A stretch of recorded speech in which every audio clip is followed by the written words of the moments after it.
Hello everyone. मैंने आपको last class में जो लास्ट क्लास ली थी इसमें मैंने आपको जिम्नोस्पर्म इस चैप्टर में पढ़ाया था। टेरिडोफाइट के बारे में, मॉस के बारे में, लिवरवर्ट, जो ब्रायोफाइटा है वो कितने टू उसमें डिवाइड रहते हैं टू क्लास में। तो उसमें जो था लिवरवर्ट और मॉस उसके बारे में आपको पढ़ाया था। उसके बाद किसके बारे में पढ़ाया था? एल्गी के बारे में पढ़ाया था। अब मैं आज की क्लास में आपको किसके बारे में बेटा पढ़ाऊँगी? एंजियोस्पर्म के बारे में पढ़ाऊँगी। जैसे अगर आपसे क्वेश्चन आता है कि किसमें डिफरेंस जिम्नोस्पर्म और एंजियोस्पर्म में, बहुत सी क्या पूछ लेते हैं, डिफरेंस भी कहीं कहीं पूछ लेते हैं। तो इसमें जो डिफरेंस है वो क्या है? जो जिम्नोस्पर्म में ओव्यूल होते हैं वो कैसे होते हैं? ओवरी से कवर्ड नहीं होते। लेकिन किसमें? एंजियोस्पर्म में जो ओव्यूल होते हैं वो किससे? ओवरी से कवर्ड होते हैं। जिम्नोस्पर्म में क्या होता है? इनमें क्या होता है? इनमें जिम्नोस्पर्म में फ्लावर होते हैं। क्या बनते हैं? सॉरी, जिम्नोस्पर्म में फ्लावर्स नहीं बनते हैं। क्या कह रही हूँ मैं?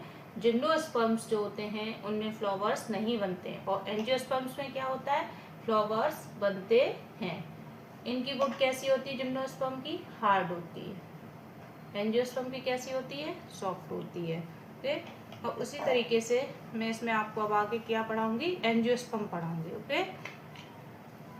पुष्पी पादपों अथवा एंजियोस्पर्म में परागकण तथा बीजांड विशिष्ट रचना के रूप में विकसित होते हैं, जिसे पुष्प कहते हैं। मतलब जो पुष्पी पादप होते हैं, जो फ्लावरिंग प्लांट्स होते हैं या फिर कहीं एंजियोस्पर्म कहें, उसमें जो परागकण और जो बीजांड होता है ये इनके क्या है?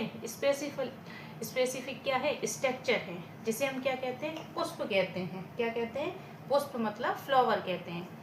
जबकि जिम्नोस्पर्म में बीजांड अनावृत होते हैं। कैसे होते हैं? जिम्नोस्पर्म में बीजांड कैसे होते हैं बेटा? अनावृत होते हैं।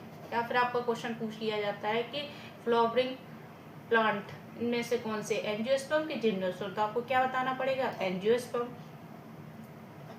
एंजियोस्पर्म पुष्पी पादप हैं। कैसे हैं? जो एंजियोस्पर्म हैं वो कैसे हैं? फ्लावरिंग प्लांट हैं। कैसे हैं बेटा? फ्लावरिंग प्लांट हैं, जिसमें बीज फलों के भीतर होते हैं। जो बीज होते हैं वो किसके अंदर होते हैं? एंजियोस्पर्म में फलों के भीतर होते हैं बेटा। यह पादपों में सबसे बड़ा वर्ग है। मतलब प्लांट्स में जो ये वर्ग है एंजियोस्पर्म वो कैसा है? सबसे बड़ा है, सबसे लार्ज है बेटा। इनके वासस्थान भी बहुत व्यापक हैं। इनका माप सूक्ष्मदर्शी जीवों वॉल्फिया से लेकर सबसे ऊंचे वृक्ष यूकेलिप्टस 100 मीटर से अधिक ऊंचाई। मतलब अगर आपसे कोई पूछे स्मॉलेस्ट एंजियोस्पर्म क्या है, तो क्या है? वॉल्फिया। और सबसे जो ऊंचा वृक्ष है वो क्या है? यूकेलिप्टस। वो भी किसमें? एंजियोस्पर्म में बेटा। जो सिकोया और आपका जामिया पिग्मिया था वो कैसा था? इस जिम्नोस्पर्म के प्लांट थे। और मैं अभी किसकी बात कर रही हूँ आपसे? एंजियोस्पर्म की बेटा बात कर रही हूँ। जैसे सबसे स्मॉलेस्ट इसमें क्या है? वॉल्फिया है एंजियोस्पर्म में। और जो सबसे हाईएस्ट प्लांट है वो क्या है एंजियोस्पर्म का? यूकेलिप्टस है। ये आपका इंपॉर्टेंट है बेटा। इस लाइन को अच्छे से आप देखें। ये आपके इनमें से क्वेश्चन पुटअप हो सकते हैं। जो भी मैंने लाइन अभी हाईलाइट की है इनमें से आपके क्वेश्चन पुटअप हो सकते हैं बेटा। इनसे हमें भोजन, चारा, ईंधन, औषधियाँ तथा अन्य दूसरे आर्थिक महत्व के उत्पाद प्राप्त होते हैं। मतलब जो ये प्लांट्स हैं इनसे हमें क्या मिलता है? एंजियोस्पर्म के प्लांट से खाना भी मिलता है, मतलब भोजन, फूड मिलता है। चारा जानवरों के लिए, ईंधन मतलब फ्यूल मिलता है हमें। ओके। कुछ इनमें कैसे होते हैं? मेडिसिनल भी प्लांट होते हैं एंजियोस्पर्म के। और भी कहीं मतलब कैसे इकोनॉमिक इम्पोर्टेंस के रूप में ये क्या करते हैं? इससे हमें बहुत कुछ चीज़ें प्राप्त होती हैं जो एंजियोस्पर्म के पौधे होते हैं उनसे। ये दो वर्गों द्विबीजपत्री तथा एक बीजपत्री में विभक्त होते हैं। जो एंजियोस्पर्म है वो कितने भागों में डिवाइड है? दो में। द्विबीजपत्री और किसमें? एक बीजपत्री। जिसको हम द्विबीजपत्री को बेटा क्या बोलते हैं? डाइकोटिलीडन बोलते हैं। क्या बोलते हैं बेटा? डाइकोटिलीडन बोलते हैं। और एक बीजपत्री को हम बेटा क्या बोलते हैं? मोनोकोटिलीडन्स बोलते हैं। हाँ, आप अब इसमें ये आपके जो हिंदी में डाइकोटिलीडन को क्या बोलेंगे? द्विबीजपत्री। और इंग्लिश में उसको मोनोकोटिलीडन को हिंदी में क्या बोलेंगे, एक बीज पत्री। तो एंजियोस्पर्म को दो भागों में डिवाइड किया गया है। ओके, द्विबीजपत्री पौधों की पहचान बीजों में दो बीजपत्री के होने। मतलब आपको मैं अभी बताती हूँ बेटा कैसे द्विबीजपत्री। जैसे आप चना देखो, चने को आप क्या कर सकते हो, बीज में से दो भागों में उसके बीज को हम क्या कर सकते हैं, डिवाइड कर सकते हैं एकदम बिल्कुल इक्वल पार्ट में। चना है आपका, जैसे आपका दालें हैं, दालों को भी हम दो भागों में डिवाइड कर सकते हैं। जितनी भी पल्सेस हैं उनको हम क्या कर सकते हैं, दो भागों में डिवाइड कर सकते हैं। तो ये कैसे प्लांट है ये, जैसे आपके अरहर की दाल है, उड़द की दाल है, चना है आपका, ये सब चीजें क्या हैं, ये द्विबीजपत्री पौधे हैं। ओके, क्योंकि हम इनके बीजों को कितने दो भागों में डिवाइड कर सकते हैं। तो इनकी पहचान तो क्या हो गया द्विबीजपत्रों की, कि इनके बीज कैसे होते हैं, दो बीजपत्री होते हैं। ओके, पत्तियों में जालिका रूपी शिराविन्यास, और पत्तियों में क्या होता है, मतलब जैसे आप आम का पेड़ देख लो बेटा, किसका, आम का, उसकी जो लीफ होती है उसमें क्या होता है, रेटिकुलेट वेनिएशन होता है। कैसा होता है, रेटिकुलेट, मतलब जैसे जाल होता है उसी तरीके से इसमें आपके क्या होगा, उसमें उसी की तरह शिराविन्यास होता है। जाल होता है, जाली से आप उसको इस तरीके से पकड़ के आप देखेंगे उसको, तो उसमें अपने आप क्लियरिटी से दिखाई देगा कि इसमें कैसा वेनिएशन है, रेटिकुलेट वेनिएशन, जिसे हिंदी में क्या बोलते हैं, जालिका रूपी शिराविन्यास। मैंने बेटा आपको इसमें बुक में इसलिए इंग्लिश लिख रखी है, कुछ जो टर्म है बायो के वो हिंदी में थोड़ा टफ होते हैं, तो कुछ बच्चों को नहीं समझ में आते, कुछ स्टूडेंट्स को, तो इसलिए मैंने इनको क्या किया है, जो ज़्यादा टफ वर्ड है हिंदी में, इसमें जैसे बहुत से स्टूडेंट्स ऐसे होते हैं जिनको हिंदी में उनको प्रॉब्लम होती है, तो कुछ बच्चे क्या करते हैं इंग्लिश में उसको अच्छे से समझ लेते हैं टर्म्स को, तो मैंने इसलिए इस बुक पर, हिंदी की बुक पर आपको क्या कर दिया, उसके ऊपर इंग्लिश भी लिख दी है, जिससे आप लोगों को समझने में कोई प्रॉब्लम ना हो बेटा। अब इसमें क्या था, जालिका रूपी, जो इनकी लीव्स हैं वो कैसी होती, जालिका रूपी शिराविन्यास, मतलब रेटिकुलेट वेनिएशंस, तथा पुष्पों के चतुष्टयीय अथवा पंचष्टयीय होने, अर्थात पुष्प के प्रत्येक पुष्पीय चक्र में 4 अथवा 5 सदस्यों के होने के आधार पर की जाती है। अब जो फ्लावर है, जो फ्लावर होल्ड होता है बेटा, वो कैसा होता है आपका, मैं आपको बता रही हूँ, फ्लावर होल होता है वो कैसा होता है, इसमें क्या कह रहा है कि ये तो या तो टेट्राडाइमस होगा या कैसा होगा, पेंटामेरस होगा। जो पुष्प होता है तो उसमें जैसे ये जो ऐसे कोई फ्लावर है उसके इस तरीके से लगी हुई है ऐसे, ये तो ये कैसा हो जाएगा, टेट्राडाइमस, 1 2 3 4। पेंटामेरस कैसा होता है, पेंटामेरस में इस तरीके से, इस तरीके से, इस तरीके से, ये ऐसे, तो इसके फ्लावर कैसा हो गया, पेंटामेरस। और इसमें क्या कह रहा है, प्रत्येक पुष्प के प्रत्येक पुष्पी चक्र में 4, मतलब जो फ्लोरल होल्ड होता है उसमें क्या होता है, 4 अथवा 5 सदस्यों के होने के आधार पर की जाती है। दूसरी ओर, मतलब अभी मैंने ये किसके बारे में बात की थी, डाइकोटिलीडन्स के बारे में बात की थी बेटा, किसके बारे में बात की थी, डाइकोटिलीडन्स के बारे में। अब इसमें जो मेन पॉइंट है, इसमें जो लाइन है वो सबसे पहले डाइकोटिलीडन्स की क्या थी, कि ये बीजों में द्विबीजपत्री होते हैं और इनमें जो लीव्स होती है वो कैसी होती है, जालिका रूपी शिराविन्यास। जो इनके फ्लावर होते हैं वो कैसे होते हैं, टेट्राडाइनमस या फिर पेंटामेरस होते हैं। और पुष्प के प्रत्येक कैसे होते हैं, चक्र में 4 अथवा 5 सदस्यों के। ओके बेटा, ये किसके करेक्टर थे, डाइकोटिलीडन्स के। अब मैं किसके करेक्टर आपको बताऊंगी बेटा, ये मैं आपको बताऊंगी, आपको किसके बारे में बताऊंगी, आपको मोनोकोटिलीडन्स के बारे में बताऊंगी। किसके बारे में बताऊंगी, मोनोकोटिलीडन्स के बारे में बताऊंगी।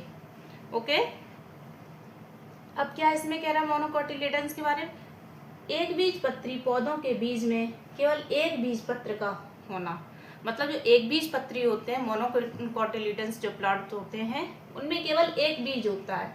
जैसे आपका बाजरा हुआ बेटा, ओके, वीट हुआ, गेहूं आपका हुआ, ये सब कैसे हैं, ये प्लांट आपके, या फिर राइस कह लो, जो धान होता है वो भी कैसे, ये सारे कैसे प्लांट, इनके बीज कैसे हैं, मतलब 1 कोटिलीडन है इनमें, मतलब एक बीजपत्री पौधे हैं इनमें, ये नहीं कि हम दो भागों में इनको डिवाइड करें तो मतलब इसके हम 20 से इसको फाड़ें तो बराबर इक्वल पार्ट में ये डिवाइड हो जाए, ऐसा नहीं होता बेटा। इनके जो सीड होते हैं वो एक बीजपत्री होते हैं। ओके, पत्ती में समांतर शिराविन्यास, और जो इनकी लीव्स होती है आपने बीट की और किसकी बेटा, आपने राइस की देखी होगी, बाजरा की, तो इनकी कैसी होती, इस तरीके से पत्तियां होती है, ऐसी ऐसी होती है, प्लांट है।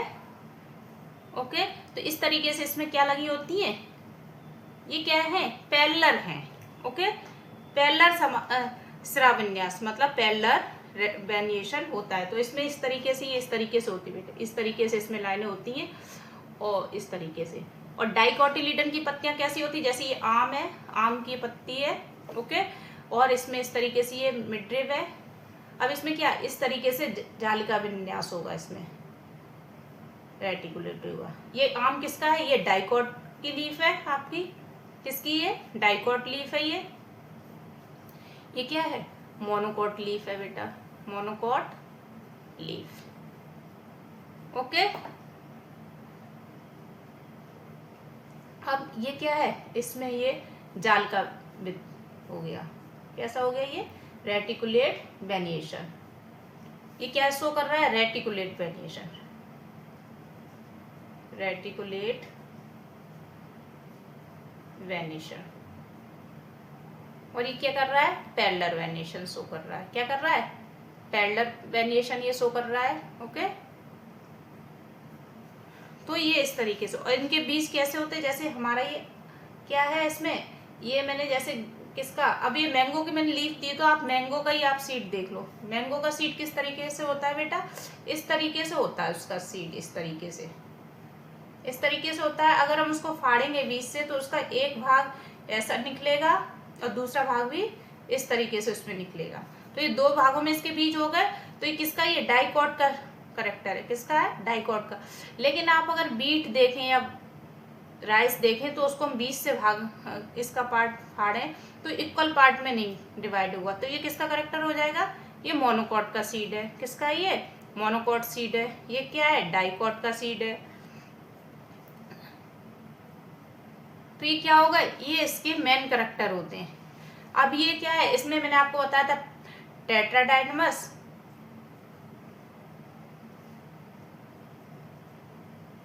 टेट्राडाइनमस कंडीशन हो गई, ये पेंटामेरस हो गई। ये कैसी हो गई, पेंटामेरस हो गई कंडीशन। किसमें, ये फ्लावर की कंडीशन है। ये किसकी है, फ्लावर की। अब इसमें क्या कह रहा है बेटा, अब इसका क्या है, अभी मैं किसकी, मोनोकोट की बात कर रही थी ये। ओके, प्रत्येक पुष्प चक्र में 3 उपांग होना एक बीजपत्री के विशिष्ट, एक बीजपत्री पौधे के विशिष्ट अभिलक्षण हैं। मतलब ये किसके, मोनोकोटिलीडन प्लांट्स के क्या है, मेन कैरेक्टर या यूनिक कैरेक्टर हैं। द्विबीजपत्री पौधों के बीजों में 2 बीज पत्र होते हैं। कितने बीज पत्र होते हैं, 2, मतलब डाइकोटिलीडन्स होते हैं उसमें। जबकि एक बीजपत्री पौधे में क्या होता है, 1 कोटिलीडन होता है। कितने होते हैं इसमें, 1 कोटिलीडन होते हैं। जो मोनोकोट प्लांट होते हैं उनमें क्या होता है, एक बीजपत्री पौधा, वो पत्र होता है, एक बीज पत्र होता है। और डाइकोट में क्या होता है आपका बेटा, डाइकोट में कैसा होगा, डाइकोट में 2 बीज पत्र होगा। ओके, अब इसी तरीके से मैं आपको आगे इसमें बता रही हूँ क्या है इसमें, फ्लावर में। अब इसमें देखो, हाँ ये इसमें आपके डायग्राम में दिया है। ये जो है ये डाइकोट का प्लांट है, ये किसका है, मोनोकोट का प्लांट है। इसकी देखो ये, इसमें एक पैरेलल क्या है, लीव्स हैं, पैरेलल लीव्स हैं। और इसमें कैसी है ये, इसमें आपकी जो लीफ है ये आपकी कैसी है, इसमें जो ये लीफ है इनमें ये रेटिकुलेट वेनिएशन शो करेंगी। और इसमें किस तरीके का वेनिएशन, पैरेलल वेनिएशन शो करेंगी। अब इसमें ये कह रहा है पुष्प में जो फ्लावर होता है उसमें जो मेल सेक्स ऑर्गन होता है, कौन सा sex organ, male sex organ, पुंकेसर, किस पर, पुंकेसर मतलब स्टेमेन। क्या कहेंगे पुंकेसर को इंग्लिश में बेटा, स्टेमेन, लघु बीजाणु पत्र। ओके, क्या बोलेंगे इसको, लघु बीजाणु पत्र। ओके, तो स्टेमेन है। प्रत्येक पुंकेसर में एक पतला तंतु होता है। अब आप देखो बेटा, ये है, इसमें क्या है, इसमें ये क्या है, ये फिलामेंट है, ओके, जिसकी चोटी पर परागकोश होता है। ये एक पुंकेसर है, तो ये क्या है, फिलामेंट है, जिसको हिंदी में क्या कहते हैं, तंतु कहते हैं। और उसके ऊपर क्या होता है, परागकोश होता है, मतलब इसकी टॉप पर क्या होगा, परागकोश होगा। चोटी बोल रहे हैं तो इसके ऊपर क्या है, परागकोश है, जैसे इंग्लिश में बेटा क्या कहते हैं, एंथर कहते हैं। इसे क्या कहते हैं हम, एंथर कहते हैं। तो बेटा आपको ये ध्यान रखना है, इसमें ये बोलेगा कि जो मेल सेक्स ऑर्गन है फ्लावर में वो क्या है, स्टेमेन, या क्या कहते हैं हम इसको, पुंकेसर कहते हैं।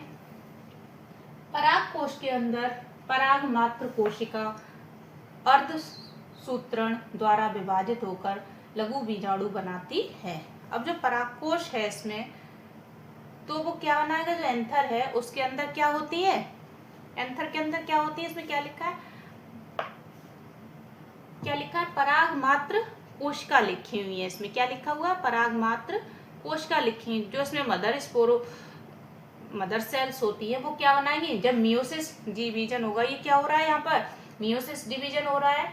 तो मियोसिस डिवीजन होने के बाद ये क्या बनाएंगे, ये आपका बनाएंगे माइक्रोस्पोर्स बनाते हैं। क्या बनाते हैं, ये माइक्रोस्पोर्स बना रहे हैं। क्या बना रहे हैं, माइक्रोस्पोर्स बना रहे हैं, जो परिपक्व होकर परागकण बनाती हैं। जो मैच्योर होकर क्या बनाएंगी, पॉलिन ट्यूब्स बनाती है बेटा। क्या बनाती है, मैच्योर होकर पॉलिन ट्यूब्स बनाती हैं।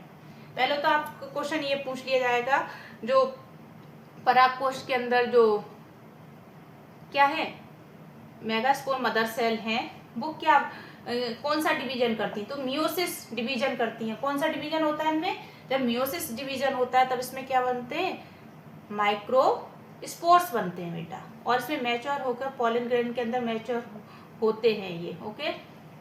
पुष्प में मादा लैंगिक अंग स्त्रीकेसर अथवा अंडक होते हैं। देखो जो पुष्प होता है उसमें फीमेल पार्ट जो होता है, फीमेल सेक्स ऑर्गन होते हैं, वो क्या होता है, पिस्टिल होती है या अंडक कहें, जैसे या तो पिस्टिल कहें, हिंदी में स्त्रीकेसर या अंडक कहते हैं बेटा। और मेल में सेक्स ऑर्गन पार्ट क्या होता है, मेल में फ्लावर में स्टेमेन होती है, और फीमेल में क्या होता है बेटा, पिस्टिल होती है। पिस्टिल में आधार पर फूला हुआ अंडाशय तथा उससे जुड़ी हुई लंबी पतली वर्तिका एवं उसके शीर्ष पर वर्तिकाग्र होता है। अब देखो इसमें क्या कह रहा है, इसमें ये कह रहा है जो पिस्टिल होती है उसके आधार पर फूला हुआ क्या होता है, ओवरी होती है। ये फूला हुआ भाग है, ये क्या है, ये फूला हुआ भाग है, इसमें ये क्या है, यहाँ पर ओवरी है। उससे लंबा ये जुड़ा हुआ भाग क्या कहलाएगा, स्टाइल कहलाएगा। जैसे हिंदी में क्या कहते हैं इस भाग को, वर्तिका कहते हैं, और इंग्लिश में क्या कहेंगे, स्टाइल कहेंगे, ठीक। फिर उसके एपेक्स पर क्या होता है, स्टिग्मा होता है बेटा। क्या होता है, ये स्टिग्मा होता है। क्या होता है, ये स्टिग्मा। और स्टिग्मा को इंग्लिश हिंदी में क्या कहते हैं, वर्तिकाग्र कहते हैं। क्या कहते हैं, वर्तिकाग्र। इसीलिए मैंने आपके यहाँ इंग्लिश भी लिख दी है, क्योंकि ये वर्ड कैसे हिंदी में थोड़ा टफ है, लेकिन इंग्लिश में थोड़ा कैसे लगते हैं, इजीली लगते हैं बेटा। अब इसमें ये कह रहा है कि अंडाशय के अंदर अंडक उपस्थित होते हैं। मतलब जो ओवरी होती है, ओवरी के अंदर क्या प्रेजेंट होंगे, ओव्यूल्स होंगे। क्या होंगे, प्रेजेंट ओव्यूल्स। सामान्यतः प्रत्येक ओवरी एक गुरु बीजाणु मात्र कोशिका होती है। क्या होती है, प्रत्येक ओवरी में क्या होता है जनरली, मतलब मेगास्पोर मदर सेल होती है। क्या होती है, मेगास्पोर मदर सेल होती है, जो मियोसिस द्वारा डिवाइड होकर 4 अगुणित गुरु बीजाणु क्या करती है, बनाती है।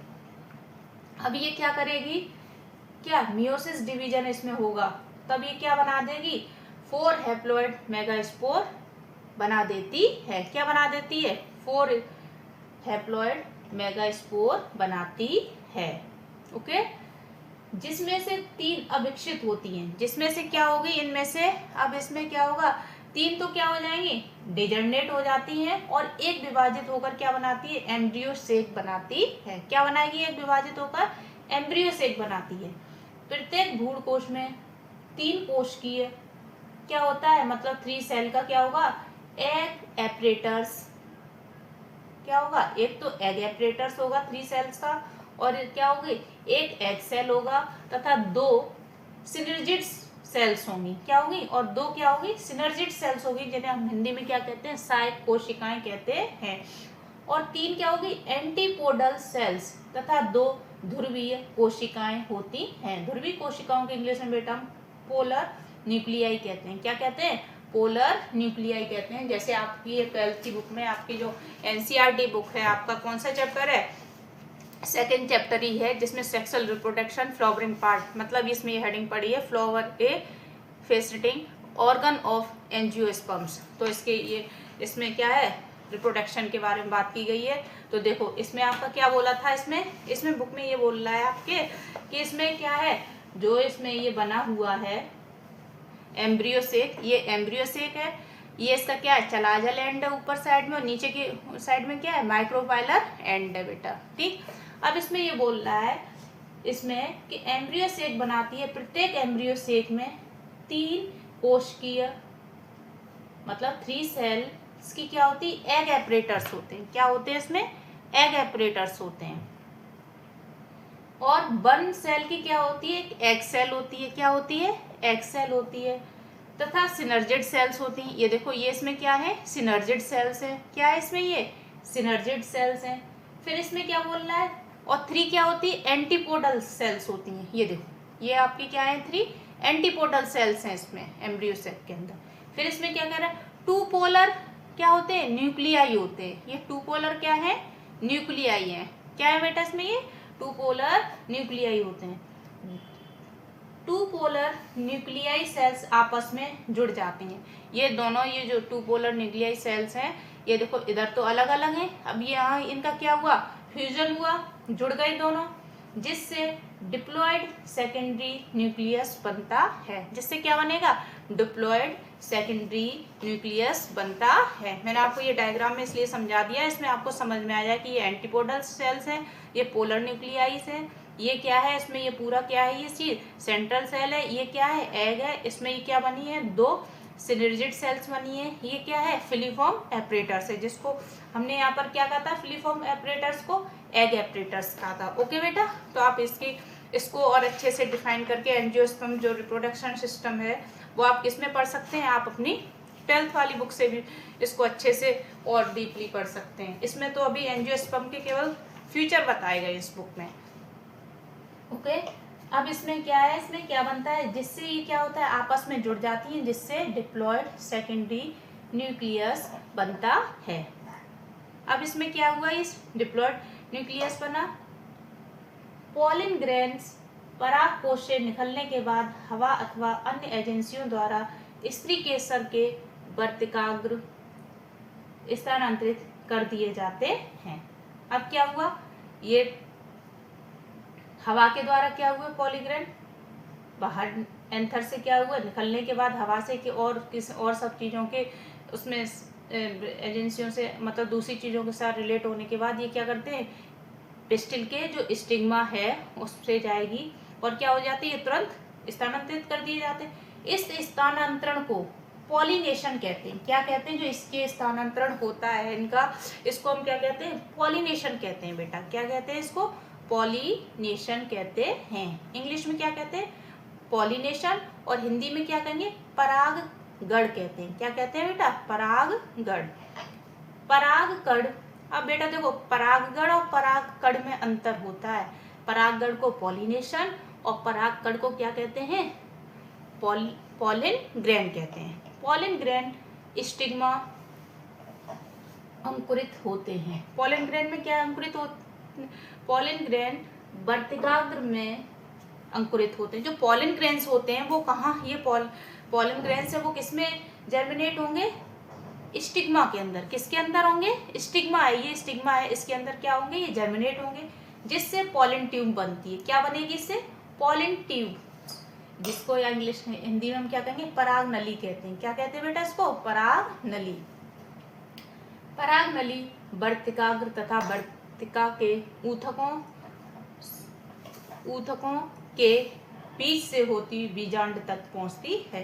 जो ये पराग नली है ये स्टिग्मा से होकर कहाँ जाती है, स्टाइल में जाती है, और ये कहाँ तक जाती है, ओव्यूल तक जाती है। वही इसमें बोल रहा है कि बीजांड तक पहुंचती है। तो इसी तरीके से इसका ये तो वर्क हुआ बेटा। पॉलन ट्यूब्स एम्ब्रियो के अंदर जाती है। किसके अंदर जाती है? एम्ब्रियो के अंदर जाती है पॉलन ट्यूब। जो एम्ब्रियो होता है, भ्रूणकोश होता है, उसके अंदर जाता है बेटा, जहां पर फटकर ये दो नर युग्मकों को छोड़ देती है। मतलब जहां पर ये क्या होते हैं, एकदम फटते हैं और इससे क्या बनते हैं, 2 मेल गैमेट्स बनते हैं। क्या बनते हैं बेटा? 2 मेल गैमेट्स बनते हैं। इनमें से एक मेल गैमेट एग सेल से फ्यूज हो जाता है या संगलित हो जाता है। जिनमें से क्या होता है, एक तो मेल गैमेट क्या होगा, किससे हो जाएगा, एग सेल से। एग सेल होता है जो, उससे फ्यूज हो जाता है। युग्मक संलयन एक क्या बनाता है, युग्मनज बनता है। जब इसका ये फ्यूज होता है मेल गैमेट का एग सेल से, तो ये क्या बनाएंगे, जायगोट बनाता है। क्या बनाता है फ्यूज होकर? जायगोट बनाता है। दूसरा मेल गैमेट जो दूसरा होता है, सेकंड मेल गैमेट होता है, वो क्या बनाएगा, द्विगुणित द्वितीयक केंद्रक से फ्यूज करता है। वो किससे? फिर जो दूसरा वाला होता है मेल गैमेट, वो किससे होगा, डिप्लॉयड सेकेंडरी न्यूक्लियस से फ्यूज होगा। ठीक है, फ्यूज करता है, जिससे क्या बनता है, त्रिगुणित प्राथमिक भ्रूणकोश केंद्र की बनता है। मतलब ट्राइपॉलेट प्राइमरी एंडोस्पर्म न्यूक्लियस बनता है। मतलब इसमें कह रहा है पहले से तो क्या बनेगा, जब पहले से फ्यूज होगा तो पहला मेल गैमेट पहले से फ्यूज होगा, क्या बनेगा, जायगोट बनेगा। जब दूसरा मेल गैमेट फ्यूज होगा तो किससे फ्यूज होगा, डिप्लॉयड सेकेंडरी न्यूक्लियस से बनता है। तो क्या बनाता है, ट्रिप्लॉयड प्राइमरी एंडोस्पर्म न्यूक्लियस बनाता है, जिसे हम क्या कहते हैं, सिंगैमी कहते हैं। चूंकि इसमें 2 फ्यूजन होते हैं। कितने फ्यूजन होते हैं इसमें बेटा? 2 फ्यूजन होते हैं, युग्मक संलयन व संलयन।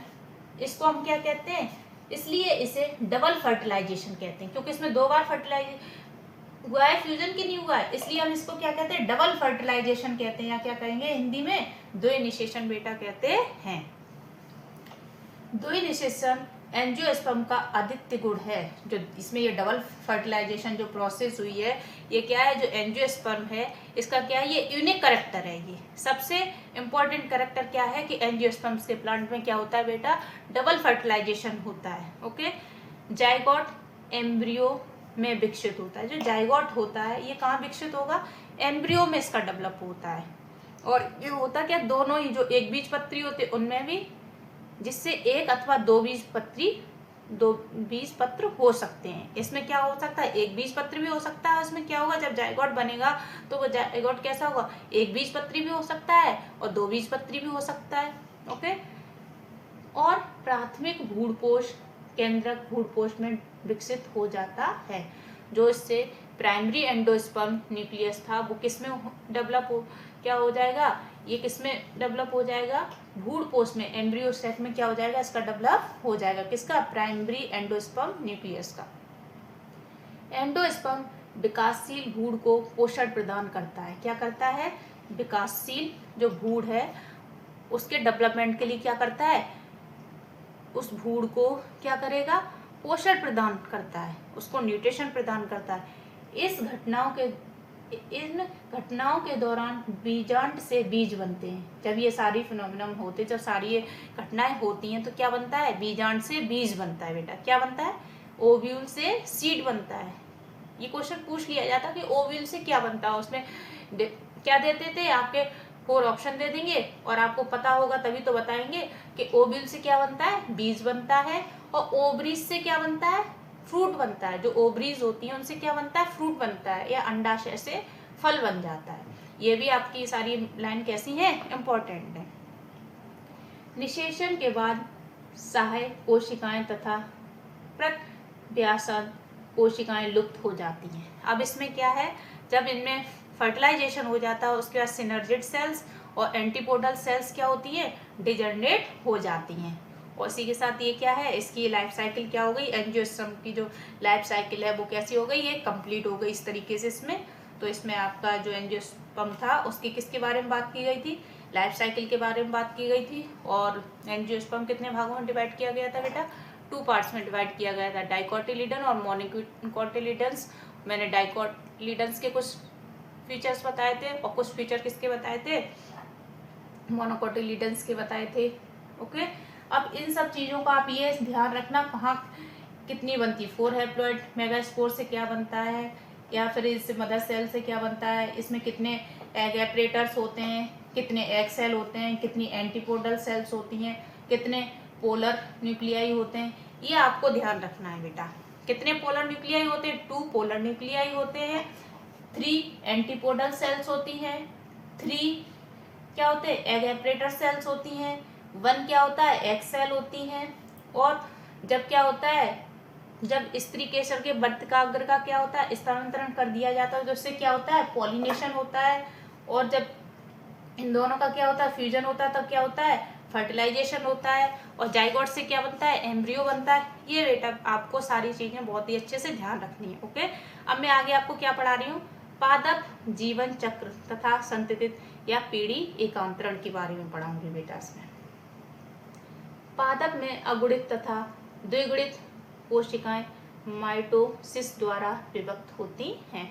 जो प्लांट होते हैं इनमें जो सेल्स होती हैं वो किस तरीके से डिवाइड होती है, हैप्लॉइड या डिप्लॉइड होती हैं। वो भी कौन से डिवीजन के द्वारा, माइटोसिस डिवीजन के द्वारा डिवाइड होती हैं। इसके कारण विभिन्न काय अगुणित तथा द्विगुणित बनते हैं। जब ये माइटोसिस डिवीजन होती है तो इसमें तो जो प्लांट बॉडी होती है कुछ तो कैसी बनती है, प्लांट बॉडी अगुणित बनती है, मतलब हैप्लॉइड बनती है, कुछ कैसी बनती है, डिप्लॉइड बनती हैं। अगुणित पादप काय माइटोसिस द्वारा गैमीट्स बनाते हैं। जो हैप्लॉइड होते हैं प्लांट बॉडी वो क्या बनाते हैं, माइटोसिस डिवीजन के द्वारा गैमीट्स बनाते हैं। क्या बनाते हैं, ये युग्मक बनाते हैं, या इंग्लिश में कहें गैमीट्स बनाते हैं। इनमें पादप काय गैमीटोफाइट होता है। क्या है, युग्मकोभिद होते हैं, इंग्लिश में कहें तो गैमीटोफाइट होता है। निषेचन के बाद युग्मनज भी माइटोसिस द्वारा विभक्त होता है। किसके द्वारा विभक्त होता है, जो जब फर्टिलाइजेशन हो जाता है तो जो युग्मनज है वो किसके द्वारा डिवाइड होता है, माइटोसिस डिवीजन होता है उसके द्वारा डिवाइड होता है, जिसके कारण डिप्लॉइड स्पोरोफाइट बनता है। क्या बनता है, द्विगुणित स्पोरोफाइट प्लांट में बनता है। इस पादप काय में मियोसिस द्वारा हैप्लॉइड स्पोर्स बनते हैं। क्या बनते हैं, जब मियोसिस डिवीजन होगा इसमें तो क्या बनेगा, हैप्लॉइड स्पोर्स बनते हैं। क्या बनता है बेटा, हैप्लॉइड स्पोर्स। अगुणित बीजाणु माइटोसिस विभाजन द्वारा पुनः अगुणित पादप काय बनाते हैं। इस प्रकार किसी भी सेक्सुअली रिप्रोड्यूसिंग करने वाले पौधे के जीवन चक्र के दौरान जाइगोट जो हैप्लॉइड गैमीट्स, हैप्लॉइड युग्मकोभिद बनाते हैं, और बीजाणु जो द्विगुणित स्पोरोफाइट बनाते हैं, बीच इनके बीच क्या होती है, बीच संतति या पीढ़ी एकांतरण होता है। ठीक, अब इसमें आपके ये 1, 2, 3 डायग्राम दिए हैं, तो इसी के बेस पे ये 3 पॉइंट इसमें लिखे गए हैं इस पर। ठीक है, ये आप बेटा बिल्कुल इनको ध्यान से पढ़ो, कहाँ पर क्या हो रहा है सब ये पूछ लिया जाता है। यद्यपि विभिन्न पादपों वर्गों तथा उनकी विशिष्टियों निम्नलिखित पैटर्न प्रदर्शित पाया जाता है। जब मतलब इनमें जो प्लांट ग्रुप है, जब इनमें हैप्लॉइड डिप्लॉइड जब क्या होता है, अलग अलग मियोसिस के द्वारा जब डिवीजन होता है तो वो क्या करते हैं, अलग अलग पैटर्न शो करते हैं। वो इसमें बताया गया। नंबर 1 इसकी बात हो रही है, इस वाले डायग्राम की, आ नंबर की। नंबर 1 में क्या लिखा है, बीजाणु उद्भिद। किसकी बात हो रही, बीजाणु उद्भिद, जिसे क्या कहते हैं इंग्लिश में, स्पोरोफिटिक। जनरेशन में केवल एक कोशिका क्या होती है, 1 सेल वाला क्या होता है, जाइगोट होता है। क्या होता है इसमें, जाइगोट होता है। ये जाइगोट है आपका 1 सेल वाला। उसमें कोई फ्री लिविंग स्पोरोफाइट नहीं होता। कैसा नहीं होता है, फ्री लिविंग स्पोरोफाइट नहीं होता है। पूछ लेंगे किसमें लिविंग स्पोरोफाइट था और किसमें फ्री लिविंग स्पोरोफाइट था। युग्मनज मियोसिस विभाजन होता है। जो युग्मनज है इसमें कैसा विभाजन होगा, मियोसिस होगा। ये देखो बेटा इसमें क्या हुआ, जो जाइगोट था इसमें मियोसिस डिवीजन हुआ। ओके, मियोसिस डिवीजन होता है जिसमें अगुणित बीजाणु बनते हैं। जिसमें क्या बनते हैं, अगुणित हैप्लॉइड, ये क्या बने, बीजाणु बने, स्पोर्स बने। अगुणित बीजाणु में माइटोसिस विभाजन माइटोटिक विभाजन द्वारा गैमेटोफाइट बनते हैं। अब इसमें माइटोटिक डिवीजन हुआ, इसमें फिर क्या बना, ये गैमेटोफाइट या युग्मकोभिद बनते हैं। ओके, पौधों में प्रभावी प्रकाश संश्लेषी अवस्था मुक्त जीवी युग्मकोभिद होते हैं। तो मतलब जो कुछ प्लांट कैसे होते हैं, डोमिनेंट फोटोसिंथेसिस इनका फेज होता है, वो भी कैसा होता है, मुक्त जीवी, मतलब फ्री लिविंग होता है इनमें। ओके, और क्या होता है, गैमेटोफाइट ये होता है। इस प्रकार के जीवन चक्र को अगुणितिक कहते हैं। जो इस प्रकार का ये जीवन चक्र है, ये किसमें हुआ, हैप्लोनिटिक कहते हैं इसको। क्या कहते हैं, हैप्लोनिटिक कहते हैं इंग्लिश में। हैप्लोनिटिक कहेंगे, हिंदी में क्या कहेंगे इसको, अगुणितक कहते हैं। बहुत से शैवाल, अब किस किस में, बहुत सारी ऐसी एल्गी हैं जिनमें ये क्या होता है, इस तरीके का पैटर्न होता है। जैसे कौन कौन सी algae, volvox, spirogyra and chlamydomonas. कुछ स्पीसीज में इस प्रकार का पैटर्न होता है, जिसमें ए नंबर में इसमें बात की गई। ओके, अब किसकी, सेकंड नंबर। कुछ ऐसे उदाहरण भी हैं जहां पादप में, इसको बेटा इन तीन को याद रखना कि किसमें हैप्लॉइड पैटर्न होता है। तो हैप्लोनिटिक पैटर्न का आपको क्या, कुछ एग्जाम्पल आपको याद रखना चाहिए, क्योंकि एनसीईआरटी के बेस पर ही आपका एग्जाम होता है। तो एनसीईआरटी बुक इसके लिए क्या है, इस एग्जाम के लिए बहुत ही इंपॉर्टेंट है, तो ये आपको एग्जाम्पल भी ध्यान रखने चाहिए। कुछ ऐसे उदाहरण भी हैं जहां पादप में द्विगुणित बीजाणु उद्भव प्रभावी प्रकाश संश्लेषी मुक्त होता है। मतलब कुछ ऐसे भी उदाहरण हैं जिन प्लांट्स में क्या होता है, डिप्लोनिटिक होता है। कैसा होता है, डिप्लोनिटिक गैमेटोफाइट होता है, वो भी कैसा होता है, डोमिनेंट होता है, और फोटोसिंथेटिक होता है। उसमें फेस कैसा होता है, फोटोसिंथेसिस होता है, और ये भी कैसे होते हैं, फ्री होते हैं। गैमेटोफाइट एक कोशिकीय कैसे होते हैं, ये वन सेल होते हैं। कुछ कोशिकीय अगुणित होते हैं। कैसे होते हैं, कुछ कैसे होते हैं, हैप्लॉइड होते हैं बेटा। कैसे होते हैं, हैप्लॉइड होते हैं। जीवन चक्र की इस अवस्था को डिप्लोनिटिक कहते हैं। क्या कहते हैं, डिप्लोनिटिक कहते हैं। ये डिप्लोनिटिक में ही तो हो रहा है बेटा। अब देखो इसमें क्या लिख रहा है, एक शैवाल फ्यूकस स्पीसीज इसी पैटर्न को क्या करती है, रिप्रेजेंट करती है। जो शैवाल है, एक एल्गी है जिसका नाम क्या है, फ्यूकस, इसी पैटर्न को, जो ये डिप्लोनिटिक पैटर्न है, इसको क्या करती है, वो रिप्रेजेंट करती है।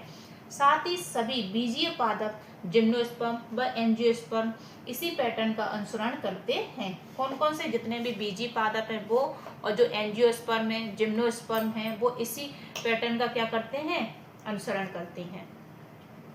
जिसमें गैमेटोफाइट अवस्था क्या है, क्या कह रहा है, जिसमें क्या होता है, गैमेटोजेनेसिस फेज कुछ कोशिकाओं से बहुकोशिकीय होती हैं। कैसी होती है, मल्टी सेलुलर होती है कुछ कोशिकाएं इसमें। ओके, अब क्या है, थर्ड नंबर जो इसमें क्या शो कर रहा है, जिसमें क्या करेगा, हैप्लोनिटिक भी शो करेगा और डिप्लोनिटिक भी शो करेगा। मतलब इस प्रकार के पौधों में क्या होता है, हैप्लोनिटिक भी होता है पैटर्न, और कैसा होता है, डिप्लोनिटिक भी होता है। इन पौधों में दोनों तरह के क्या होते हैं, फेस होते हैं। जैसे कौन कौन से पौधे, ब्रायोफाइट तथा टेरिडोफाइट में मिक्स फेज अर्थात दोनों प्रकार की अवस्थाएं देखने को मिलती हैं। किसमें किसमें, ब्रायोफाइट तथा टेरिडोफाइट में। किस में, ब्रायोफाइट तथा टेरिडोफाइट में। इनमें कैसे फेज होता है, मिक्स पैटर्न होता है। इसमें कैसा होता है, मिक्स फेज होता है। कैसा होता है, मिक्स फेज, जिसमें दोनों प्रकार की फेज देखने को मिलते हैं। मतलब जिसमें क्या, अगुणितिक और कैसा है, द्विगुणितक मिलता है। ओके, दोनों ही अवस्थाएं मल्टी सेलुलर होते हैं। मतलब दोनों ये जो फेस होते हैं वो कैसे होते हैं, मल्टी सेलुलर होते हैं, लेकिन उनकी प्रभावी अवस्था में भिन्नता होती है। जो इनका डोमिनेंट फेज होता है उसमें क्या होता है, डिफरेंस होता है बेटा। ओके, एक प्रभावी मुक्त प्रकाश संश्लेषी थैलॉइड अथवा इरेक्ट फेज अगुणितिक युग्मकोभिद में होती है। कैसी होती है, अगुणितक। कैसा होता है, अगुणितक गैमेटोफाइट होता है। ओके, और ये अल्प आयु व कोशिकीय क्या होता है, अल्प आयु व कोशिकीय बीजाणु उद्भिद जो पूर्ण अथवा आंशिक रूप से जुड़े रहने तथा पोषण के लिए गैमेटोफाइट पर निर्भर करते हैं। और ये क्या कह रहा है, ये कैसे होते हैं, मतलब शॉर्ट लिव्ड, मतलब इनकी जो एज होती है वो कम होती है, मल्टी सेलुलर होते हैं, और क्या होता है इनमें स्पोरोफाइट होता है, और ये अपने भोजन के लिए किससे जुड़े रहते हैं, गैमेटोफाइट से जुड़े रहते हैं। किससे जुड़े रहते हैं, गैमेटोफाइट से जुड़े रहते हैं। ये आए गैमेटोफाइट पर क्या भोजन के लिए डिपेंड रहते हैं बेटा। और ये क्या करते हैं, पीढ़ी एकांतरण करते हैं। सभी ब्रायोफाइट में ऐसा ही पैटर्न होता है, मतलब जितने भी ब्रायोफाइट होते हैं उनमें डिप्लॉन्टिक और हैप्लॉन्टिक फेज होता है या पैटर्न होता है। डिप्लॉयड स्पोरोफाइट प्रभावी, मुक्त, प्रकाश संश्लेषी, वास्कुलर पादपकाय होते हैं। जो डिप्लॉयड होते हैं वो कैसे होते हैं, स्पोरोफाइट होते हैं, डोमिनेंट होते हैं, फ्री होते हैं, फोटोसिंथेटिक होते हैं, और वास्कुलर इनमें बंडल होते हैं। और ये क्या होते हैं, इनकी बॉडी इस तरह की होती है। ओके, ये बहुकोशिक, मृतजीवी, स्वपोषी, मुक्त लेकिन अल्प आयु, कैसी आयु होती है इनकी, अल्पायु, अगुणित युग्मकोभिद से पीढ़ी एकांतरण करते हैं। अब ये कैसे होते हैं, सेप्रोफिटिक होते हैं, ऑटोट्रॉफिक होते हैं, मुक्त होते हैं। इनकी भी जो एज होती है वो कैसी होती है, कम होती है। लेकिन ये कैसे होते हैं, ये हैप्लॉइड होते हैं। इनका जो गैमेटोफाइट होता है वो कैसा होता है, हैप्लॉइड होता है बेटा। पीढ़ी एकांतरण करता है। ऐसे पैटर्न को अगुणितक जीवन चक्र कहते हैं। ऐसे पैटर्न को हम क्या कहेंगे, अगुणितक जीवन चक्र कहते हैं, या हैप्लॉन्टिक लाइफ साइकिल कहते हैं। ओके, इसके कुछ अपवाद हैं। क्या क्या अपवाद हैं, जैसे शैवाल में, अधिकांश शैवाल में अगुणितक पैटर्न होता है। देखो बेटा, इसमें बात की गई है, ज्यादातर जो शैवाल होते हैं, जो एल्गी होते हैं, उनमें कैसा पैटर्न होता है, अगुणितक होता है। अगुणितक मतलब देखो, मैंने यहाँ पहले शैवाल के कुछ आपको एल्गी के एग्जाम्पल दिए थे। इनमें कैसा होगा, हैप्लॉन्टिक फेज होगा, बॉल बॉक्स है, स्पायरोगारा है, क्लेमाइडोमोनास। तो यही एक्सेप्शन के रूप में आपसे पूछ लिए जाएंगे। ओके, उनमें से कुछ ऐसे एक्टोकार्पस हैं, उनमें से कुछ जैसे एक्टोकार्पस, पॉलीसाइफोनिया, कैल्प में अगुणितक, द्विगुणितक पैटर्न होते हैं। लेकिन इनमें से अब देखो, इनमें कैसा था, जो अधिकांश शैवाल में अगुणितक पैटर्न होता है। उनमें से कुछ जैसे क्या, कौन कौन से हैं, एक्टोकार्पस, पॉलीसाइफोनिया, कैल्प में अगुणितक और कैसे द्विगुणितक पैटर्न होते हैं। ओके, फाइकस एक शैवाल है जिसमें द्विगुणितक पैटर्न होता है। ये क्या है, ये इस लास्ट पैराग्राफ बेटा, ये पैराग्राफ आपके लिए कैसा है, बहुत ही इंपॉर्टेंट है तो ये भी इम्पोर्टेंट, क्योंकि जो एक्सेप्शन वाले क्वेश्चन होते हैं वो ज़्यादा पूछ लिए जाते हैं, अपवाद वाले, जिनमें अपवाद होगा उन्हीं क्वेश्चन को ज़्यादा पुटअप किया जाता है बेटा। तो आज की क्लास बेटा मैं यहीं तक रख रही हूँ। ये आपका चैप्टर मैंने आपके 2 पार्ट में फिनिश कर दिया, इसके 2 पार्ट मैंने क्लासेस में बनाए हैं, तो आपको इनकी ये दोनों क्लासेस आप इसकी देख लेना। और अगला जो चैप्टर है मैं किसका रीड कराऊंगी आपको, क्या है इस चैप्टर का नाम, प्राणी जगत, इसको रीड कराती हूँ अगली क्लास में। ओके, अब देखो, जैसे क्लेमाइडोमोनासी किसका मेंबर है, एल्गी का मेंबर है। साइकस किसका मेंबर है, जिम्नोस्पर्म का। स्लेजिने किसका है, टेरिडोफाइट का है। स्पेगनम किसका मेंबर है, मॉस का। तो ये भी आपको पता होना चाहिए कौन सा प्लांट किस का है, शैवाल का है कि जिम्नोस्पर्म का है कि टेरिडोफाइट का है कि मॉस का है। तो ये सारी चीज़ें आपको बहुत ही डीपली से अच्छे से आपको इनको रीड करते रहें। और अगर बेटा आपको मेरी क्लास अच्छी लगी हो तो लाइक करें, सब्सक्राइब करें। Thank you very much.